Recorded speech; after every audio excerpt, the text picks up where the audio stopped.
रामकृष्ण हरी मित्रांनो, आज मी शेतामध्ये काम करत असताना एक ताज्या नारळाचे पाणी पिण्याचा अनुभव तुमच्यासोबत शेअर करणार आहे. आपण पाहू शकता, आत्ताच आपण झाडावरून ताजे नारळ काढत आहोत. उन्हात काम करताना जेव्हा भूक आणि तहान लागते तेव्हा नैसर्गिक नारळ पाणी हे शरीरासाठी खूप फायदेशीर ठरते.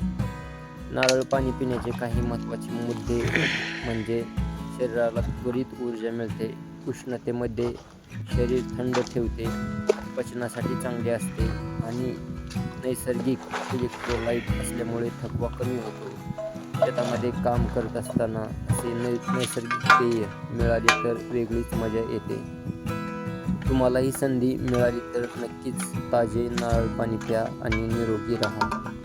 तर मित्रांनो, या अशा प्रकारे आपण शेतामधील अवजार घेऊन, जसं आपल्याला शेतामध्ये कुदळ असते, विळा असतो, तर ते काय स्टँडर्ड पद्धतीनं आपण पीत नाही. आपण शेतकरी आहोत, त्याच्यामुळं जे आपल्या शेतामध्ये अवजार उपलब्ध आहेत हे मी पिळ्यानं नारळाचं पाणी या ठिकाणी काढत आहे. हे आपण व्हिडिओच्या माध्यमातून पाहू शकता.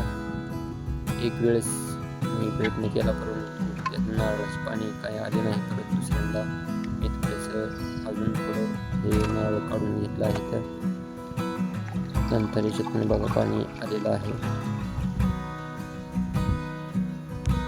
आणि हे पाणी मी आता या ठिकाणी पिलेलं आहे. एकदम छान गोड पाणी होतं, एकदम मस्त वाटलं पाणी पिऊन. तर आमच्या चॅनलला सबस्क्राईब करा, लाईक करा, कमेंट करा, शेअर करा. रामकृष्ण हरी.